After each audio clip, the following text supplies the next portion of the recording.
5 जुलाई 1977 सिर्फ पाकिस्तानी नहीं बल्कि पूरी दुनिया के लिए एक मनहूस दिन साबित हुआ। इस रोज मुंतखब वजीर आजम जुल्फ़िकार अली भुट्टो शहीद की हुकूमत का तख्ता उलटकर इक़्तिदार पर कब्जा करने वाले ज़ियाउल हक के फ़लसफ़े और अमल को तारीख ने इस तरह बातिल साबित कर दिया कि आज इसके परवरदा सियासतदान भी इसका नाम लेने के लिए तैयार नहीं। इन ख्यालात का इजहार करते हुए मारूफ लिखारी और तज्जियाकार खालिद जावेद जान कहते हैं कि अब 5 जुलाई 1977 से पहले का पाकिस्तान एक ख्वाब लगता है। भुट्टो का पाकिस्तान ऐसा था जहां ना तो मजहब के नाम पर बेगुनाहों का खून बहाया जाता था, ना बम धमाके और खुदकुश हमले हुए थे, ना हीरोइन और कलाशनकोफ का कल्चर था, ना अगवा बराए तावान के वाकयात होते थे और ना लोड शेडिंग और गुर्बत का ये आलम था। वो एक पुरअमन माशरा था जहां हर साल हजारों की तादाद में गैर मुल्की सयाह आते थे। लोग इनके साथ घुल मिल जाते थे। कोई इनके लिबास या हुलिये पर तनकीद नहीं करता था, ना ही इनके खाने पीने या अकीदे के बारे में किसी को परवाह होती थी। जुल्फ़िकार अली भुट्टो कश्मीर, फलस्तीन और तीसरी दुनिया के मजलूम अवाम के हीरो थे। लाहौर में दूसरी इस्लामी सरबराही कॉन्फ्रेंस के इनकाद ने पाकिस्तान को मुस्लिम दुनिया का लीडर बना दिया था, जिससे साम्राज्यी ताकतें खौफजदा थीं, क्योंकि बकौल जुल्फ़िकार अली भुट्टो हाथी की याददाश्त बहुत तेज होती है। वो अभी तक वियतनाम, फलस्तीन और कब्रस के बारे में हमारी पॉलिसियों को भूला नहीं और हमें इसकी सजा देना चाहता है। याद रहे कि तब की अमरीकी डेमोक्रेट हुकूमत का पार्टी निशान हाथी था। खालिद जावेद जान कहते हैं कि वो पाकिस्तान जो रोशन ख्याली, अमन और तरक्की के रास्ते पर गामजन हो चुका था, इसे 1977 के आम इंतखाबात से पहले रातों रात तश्कील पाने वाले भुट्टो मुखालिफ सियासी इत्तेहाद के जरिए अदम इस्तेहकाम का शिकार बनाने का फैसला कर लिया गया। 1977 के इंतखाबात इसके बाद होने वाले आम इंतखाबात से कहीं ज्यादा शफाफ थे, जिसका एतराफ भुट्टो मुखालिफ सियासतदानों ने खुद कई बार किया। लेकिन पाकिस्तान आलम इस्लाम और तीसरी दुनिया को अजीम भुट्टो की क़यादत से महरूम करने के लिए भुट्टो की फतह को धांधली का नाम देकर इन्हें एक साजिश के जरिए इख्तिदार से हटा दिया गया। हालांकि भुट्टो PNA का नए इलेक्शन के इनकाद का मुतालबा भी मान चुके थे, लेकिन आमिर ज़ियाउल हक एक बड़े साजिशी बोहरे के तौर पर साम्राज्यी ताकतों के साथ मिल चुका था।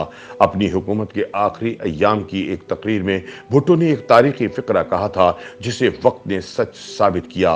उन्होंने कहा कि मुझे नहीं पता मेरे बाद फरिश्ते आएंगे या रास्पुटिन। दरअसल रास्पुटिन रूस के आखिरी जमाने का एक पादरी था, जो मजहब के नाम पर हर तरह की मक्कारी और यारी को जायज समझता था। चुनाचे मजहब के नाम पर चलने वाली इस तहरीक निजाम मुस्तफा के नतीजे में ज़ियाउल हक बरसर इक़्तिदार आ गया और पाकिस्तान को ज़ियाउल हक लाहक हो गया। खालिद जावेद जान कहते हैं कि ज़िया ने सिर्फ पाकिस्तान को ही नहीं, पूरी दुनिया खुसूसन मुस्लिम दुनिया को नाकाबिल तलाफी नुकसान पहुंचाया। इसने मजहब के नाम पर झूठ और मुनाफकत को राइज किया।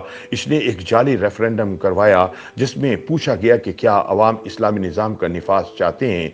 अगर वो हाँ कहते हैं तो इसका मतलब ये लिया जाएगा कि वो जनरल ज़िया को सदर मुंतखब करना चाहते हैं। ज़िया ने मुल्क गिर अवामी जमात पीपल्स पार्टी का जोर तोड़ने के लिए अंदरून सिंध अलहदगी पसंदों को मजबूत किया और सिंध के शहरों में कई फिरका वाराना और लिसानी ग्रोहों की सरपरस्ती की। इसके गैर जमाती इंतखाबात ने कौम को अमूदी और अफ्टी हर सतह पर तकसीम दर तकसीम कर दिया। इसने अपने सियासी मुखालिफिन को सरेआम कोड़े मारे, गैर इंसानी सजाएं दी।